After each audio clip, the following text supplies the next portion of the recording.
आप देख रहे हैं देश का विशाल नेटवर्क इंडिया टीवी लाइव, सच्चाई की सही आवाज।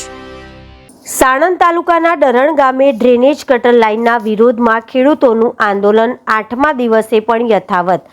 સાણંદ તાલુકાના ડરણ ગામમાં પ્રસ્તાવિત ડ્રેનેજ ગટર લાઇનના વિરોધમાં ખેડૂતોનું આંદોલન સતત 8મા દિવસે પણ ચાલુ રહ્યું છે।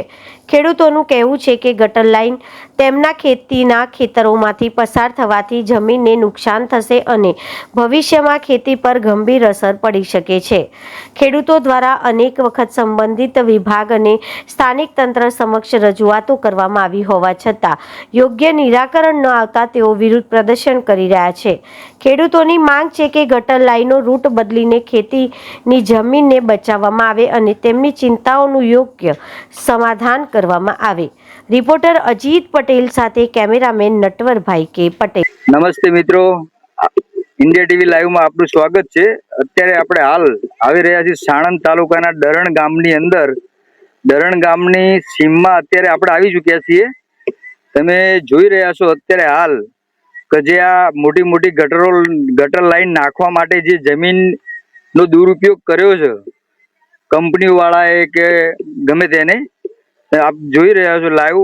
ડરણ ગામની સીમની અંદર આવી જ રીતે 7 થી 8 દિવસ રોજે રોજ આ ખેડૂત આંદોલન ચાલી રહ્યું છે, પણ હજી સુધી કોઈ આનું નિરાકરણ આવ્યું નથી। મિત્રો, ઇન્ડિયા ટીવી લાઈવમાં આપનું સ્વાગત છે। આપણે આવી ગયા છીએ અત્યારે હાલ સાણંદ તાલુકાના ડરણ ગામની અંદર। ડરણ ગામના ખેતરોની અંદર આવી ચૂક્યા છીએ। તમે જોઈ રહ્યા છો જ્યાં અત્યારે ખેડૂત આંદોલન 8 થી 10 દિવસથી ચાલી રહ્યું છે, તેમ છતાં પણ આપણો કોઈ ખેડૂતનો નિર્ણય આવ્યો નથી। અમે આજે સતત આ ખેડૂત સંઘર્ષ સમિતિ દ્વારા આજે આંદોલનનો 8મો દિવસ છે।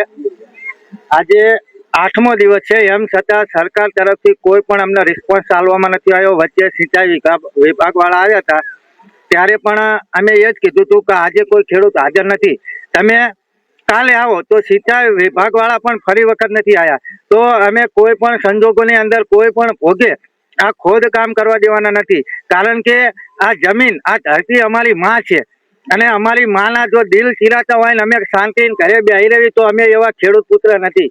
અમારી જમીન અમે કોઈ પણ ભોગે બચાવીને જ રહીશું।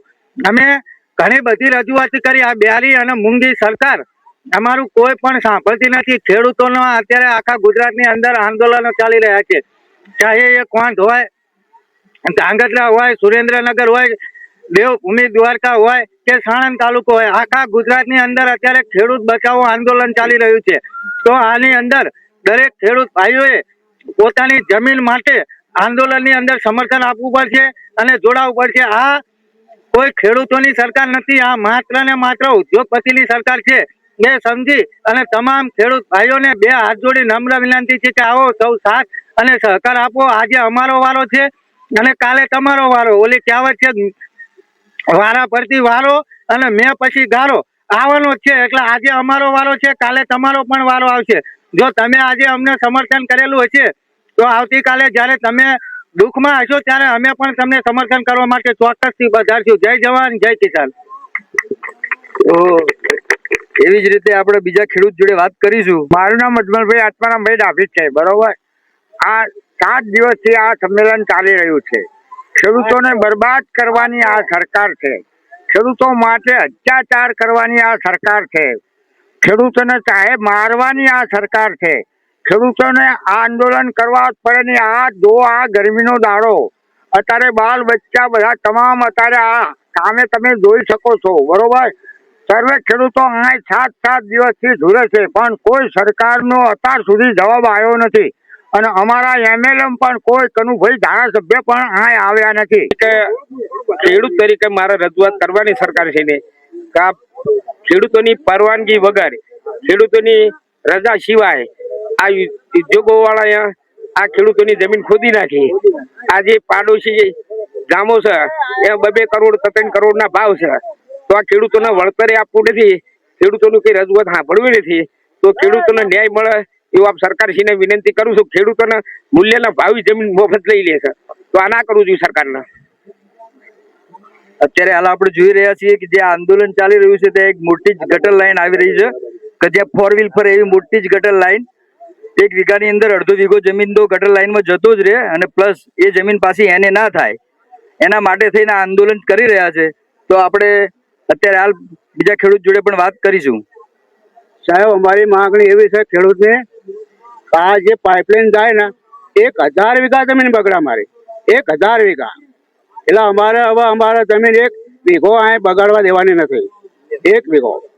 અને જેને મંજૂરી આપી હોય એ એવી મંજૂરી આપે કે જે ગાળ્યું છે ને એ પૂરી નાખે, અને જો એ નહીં પૂરે 2 દીમાં તો અમારા માણસો પૂરી નાખશે. અને કઈ કાર્યવાહી સરકાર કરશે અને કઈ બનાવ બનશે તો સરકાર જવાબદારી રહેશે, બરાબર? એટલે હવે ખેડૂતનું કહેવું એવું છે કે અત્યારે જે આ ગાળેલું પડ્યું છે અહીંયાથી 2-3 કિલોમીટરની અંદર, જે આપણે હાલ ગટર લાઈનમાં જ ઊભા છીએ, કેનાલ ખોદવી જ હોય તો સામે કેનાલ પડી જ છે. તે કેનાલનું તળિયું તોડી અને ત્યાં કેનાલમાં અંડરગ્રાઉન્ડ લાઈન નાખી દે તો કોઈ પબ્લિકના હેરાનગતિ થવાની નથી. મારા સરકારના એક જ નમ્ર વિનંતી છે કે જય જવાન, જય જવાન. એક બાજુ સરકાર ખેડૂતોના સાથ અને સહકારથી ચાલી રહી છે, અને એક બાજુ ખેડૂતોને મારવાનો પ્લાન ઘડી રહી છે. એક બાજુ એવું કહે છે કે અમે ખેડૂતને ડબલ રોજી રોટી આપી શકશું, ડબલ આવક આપીશું. પણ ડબલ આવકની તો વાત ક્યાં રહી ભાઈ? ડબલ આવક નથી.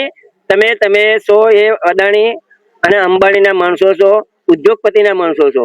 તમે ખેડૂતનું કંઈ ભલું કરવા ઈચ્છતા નથી.